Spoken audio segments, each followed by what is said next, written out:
In Fairview County, money didn't just talk for Richard Calloway, it roared. His vast empire had consumed the historic landmark district. Piece by piece, every black-owned home falling prey to his ruthless development plans through intimidation, corruption, and fraud. Only Evelyn Carter's Victorian house remained standing. At 72, they thought she'd be easy to break. One false arrest, one night in jail, one ruined reputation. They didn't count on her son. When Master Sergeant Daniel Carter, the most decorated Green Beret alive, received his mother's call from a holding cell, Fairview's power structure didn't just face a grievance. They faced a reckoning. The system that framed an innocent woman never anticipated becoming the target. Now, a military strategist who had outmaneuvered warlords was coming for them, armed with something far more dangerous than any weapon, an unwavering dedication to justice. Evelyn Carter stood at the entrance of the Fairview Fine Arts Gallery, an elegant brick building with large glass windows that glittered in the afternoon sun. At 72, she carried herself with the quiet dignity of someone who had spent a lifetime standing tall through both joy and hardship. Her silver hair was styled in a neat bob, and she wore her Sunday best, a black dress with a matching jacket and a simple pearl necklace, a gift from her late husband, Thomas, on their 40th anniversary. She glanced down at the embossed invitation in her hand. The gallery was showcasing works by emerging black artists, and her former student, now the town's most promising young painter, had personally invited her. As a retired schoolteacher who had educated 3 generations of the town's children, Evelyn felt a swell of pride whenever one of her students succeeded. The gallery was already crowded when she entered, filled with the town's elite sipping champagne and discussing art in hushed, important tones. Several people nodded politely to Evelyn as she made her way through the room. She had taught many of their children, though few bothered to acknowledge that connection in these social settings. Ms. Carter, a warm voice called out. James Taylor, her former student, waved from across the room. You made it. Evelyn smiled, making her way toward him. I wouldn't miss it for the world, James. Your invitation meant everything to me. James beamed, taking her hands in his. Your art class started all of this. I need to show you my centerpiece.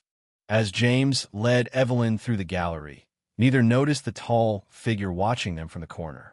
Richard Calloway stood with a glass of untouched champagne, his steely gaze following the elderly woman.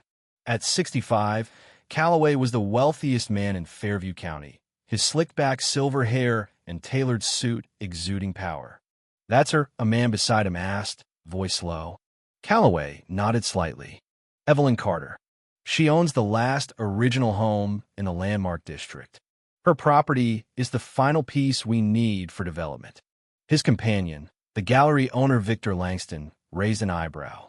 And she won't sell? Turned down twice what it's worth, Calloway replied, his voice tight with irritation. Says the house has historical significance to the black community, as if that matters more than progress.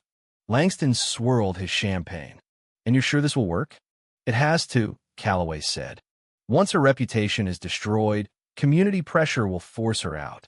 Then we'll get that land for half what I originally offered. Across the room, Evelyn admired James's centerpiece, a striking canvas depicting the town's history through symbols and vibrant colors. This is extraordinary, James, she said, eyes shining with pride. Thank you for believing in me when no one else did, James replied, squeezing her hand. Their moment was interrupted by Langston's voice booming across the gallery. Ladies and gentlemen, I must ask for your attention. The crowd hushed as Langston stepped to the center of the room. I regret to inform you that we've had a theft. The Calloway diamond necklace, on loan for tonight's charity auction, is missing from its display case. Gasps rippled through the crowd. The Calloway necklace was valued at over $1 million and had been prominently displayed in a glass case near the entrance. Security has been notified, and the police are on their way, Langston continued. I must ask everyone to remain in the gallery until the authorities arrive. Murmurs spread throughout the room as guests exchanged worried glances. Evelyn frowned, remembering the necklace display she'd passed on her way in. There had been nothing unusual about it then. James leaned closer to Evelyn. This is strange. That necklace was secured in a locked case with an alarm system. Indeed, Evelyn said, narrowing her eyes as she noticed Langston whispering to Calloway. Something about their demeanor troubled her. 20 minutes later, 2 police officers entered the gallery. Officer Travis Holt was tall and broad-shouldered with a perpetual scowl, while Officer Jeremy Marks was shorter, with close-cropped hair and darting eyes. Both headed straight for Langston, who immediately pointed in Evelyn's direction. A chill ran through her as the officers approached, their hands resting casually on their holsters. "Ma'am, we need to speak with you," Officer Holt said, loud enough for nearby guests to hear. Evelyn stood straighter, confusion crossing her face. "Of course, officer. What's this about?" "We receive a report that you were seen lingering near the display case before the necklace went missing," Marks said, his voice carrying across the gallery. Evelyn's eyes widened. "That's not true. I arrived 30 minutes ago and came directly to speak with Mr. Taylor here." James stepped forward. "Officers, there must be some mistake. Ms. Carter is a respected member of our community." "Sir, please step back," Holt ordered, cutting him off. "We need to ask Ms. Carter some questions." The murmurs around them grew louder. Some guests raised their phones, recording the interaction. Evelyn felt her heart beating faster, but kept her expression calm. "Officers, the security cameras will show I did nothing wrong," she said firmly. Langston stepped forward. "Unfortunately, our security system experienced a glitch this evening. The cameras were offline for about 20 minutes, right when the theft occurred." Evelyn's eyes narrowed. This was no coincidence. "Ma'am, did you have your handbag with you all evening?" Marks asked, eyeing Evelyn's small purse. "Yes. It hasn't left my side." "We need to check it," Holt said, reaching for her bag. Evelyn pulled back slightly. "Do you have a warrant, officer?" Holt's expression hardened.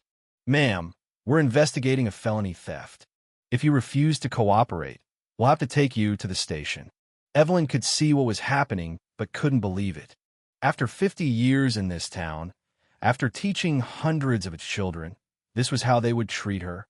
"I've done nothing wrong," she said calmly, "but I will not allow you to search my belongings without proper procedure." Holt's jaw tightened. "Evelyn Carter, you're under arrest for obstruction of justice and suspicion of grand theft." As he read her rights, Evelyn noticed Emma Wallace, a young gallery assistant and another former student, watching with wide, horrified eyes from behind a display. The girl looked as if she wanted to say something, but kept glancing fearfully at Langston and Calloway. Officer Marks pulled Evelyn's arms behind her back and fastened handcuffs around her wrists. The cold metal bit into her skin, but she refused to wince. This was not the end, because her son was coming.